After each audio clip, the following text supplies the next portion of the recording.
प्रधानमंत्री नरेंद्र मोदी 4 अप्रैल 2025 को आयोजित 6 बिम्स्टेक शिखर सम्मेलन यानी बिम्स्टेक समिट में भाग लिया। यह शिखर सम्मेलन किस शहर में आयोजित किया गया था? याद रखिएगा, थाईलैंड की राजधानी बैंकॉक, आपको पता ही है। थाईलैंड यानी जुलाई महीने में, याद रखिएगा 6 से 9 जुलाई के बीच, ठीक है ना।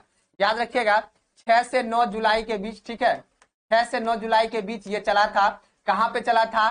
तो थाईलैंड की राजधानी बैंकॉक में। थाईलैंड की राजधानी बैंकॉक में ये क्या हुआ था? प्रारंभ, ये समिट हुआ था, ठीक है। एक आपको ये भी पूछ सकता है, आपको ब्रिक्स शिखर सम्मेलन, ठीक है, ब्रिक्स शिखर सम्मेलन आपको पता है। ब्रिक्स शिखर सम्मेलन अभी जस्ट कहां पे हुआ था? तो ब्राजील में हुआ था। कहां हुआ था? ब्राजील। अभी जस्ट नरेंद्र मोदी गए थे वहां पे, हमारे देश के प्रधानमंत्री गए थे वहां पे ब्रिक्स शिखर सम्मेलन में। तो इस चीज को आप लोगों को याद रख लेना है कि आपका जो है अभी बिम्स्टेक, याद रखिएगा बिम्स्टेक अलग है और ब्रिक्स शिखर सम्मेलन आपका अलग है। तो बिम्स्टेक शिखर सम्मेलन आपका थाईलैंड की राजधानी बैंकॉक में हुआ था और ब्रिक्स शिखर सम्मेलन अभी जस्ट कहां हुआ था? ब्राजील की राजधानी ब्राजीलिया में हुआ था। कहां पे हुआ था? ब्राजील की राजधानी ब्राजीलिया में हुआ था, ठीक है। चलिए अब हम लोग अगला सवाल को देखते हैं। अगला सवाल क्या कह रहा है? देखिए अगला सवाल कह रहा है, अगला सवाल को देखिएगा ध्यान से यहाँ पे। देखिए अब अगला सवाल है हम लोग का यहाँ पे, हाँ अगला सवाल कह रहा है भारत सरकार द्वारा जनगणना अधिनियम किस वर्ष अधिनियमित किया गया था? किस वर्ष अधिनियमित किया गया था? तो याद रखिएगा 1948, ठीक है, 1948। लेकिन कभी कभी एग्जाम में आपको पूछ देगा। देखिए भारत में, याद रखिएगा, यानी कि भारत में प्रथम बार, याद रखिएगा, प्रथम बार जनगणना जो हुआ था, आपको पता है ब्रिटिश सरकार जिस समय था, ब्रिटिश सरकार उसी समय, याद रखिएगा 1872 ईस्वी में, याद रखिएगा 1872 ईस्वी में प्रथम बार जनगणना हुआ था ब्रिटिश भारत में। और उसके बाद याद रखिएगा 1881 में, याद रखिएगा नियमित रूप से, ठीक है ना, नियमित रूप से जनगणना प्रारंभ किया गया था, ठीक है। तो 1872 ईस्वी में पहली बार जनगणना प्रारंभ किया गया था और उसके बाद जो है 1881 ईस्वी में नियमित रूप से जनगणना प्रारंभ किया गया था, ठीक है। तो याद रखिएगा ये किया गया था लॉर्ड मेयो के कार्यकाल में और ये किया गया था लॉर्ड रिपन के कार्यकाल में। याद रखिएगा ये लॉर्ड रिपन के कार्यकाल में प्रारंभ किया गया था और ये किया गया था लॉर्ड मेयो के कार्यकाल में ये प्रारंभ किया गया था, ठीक है। चलिए अब हम लोग फिर अगला सवाल को देखते हैं हम लोग, ठीक है।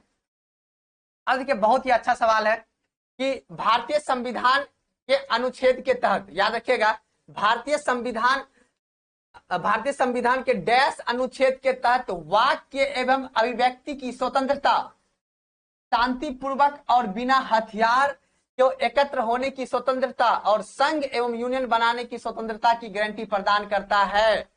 याद रखिएगा हमारे संविधान के मूल अधिकार में, याद रखिएगा हमारे संविधान के मूल अधिकार में, एक सेकंड रुकिए, आ जाइएगा सर। हमारे संविधान के याद रखिएगा मूल अधिकार, हमारे संविधान के मूल अधिकार में आपको पता ही है, हमारे संविधान के मूल अधिकार में यानी आर्टिकल 19 कहता है वाक्य एवं अभिव्यक्ति की स्वतंत्रता, ठीक है ना, वाक्य एवं अभिव्यक्ति की स्वतंत्रता, ठीक है ना। तो याद रखिएगा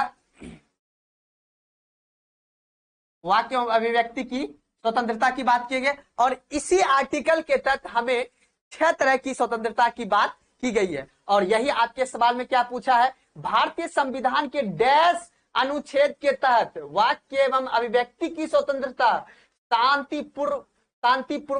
शांतिपूर्वक और बिना हथियार और एकत्र होने की स्वतंत्रता और संघ एवं यूनियन बनाने की स्वतंत्रता की गारंटी आपको कौन सा अनुच्छेद के तहत देता है? आपको अनुच्छेद 19 के तहत आपको यह प्रावधान किया जाता है। याद रखिएगा आपको जो फ्रीडम ऑफ एक्सप्रेशन की जो स्वतंत्रता दी गई है आपको इसी आर्टिकल के तहत दी गई है, ठीक है। बोलने की स्वतंत्रता भी आपको इसी आर्टिकल के तहत दिया गया है।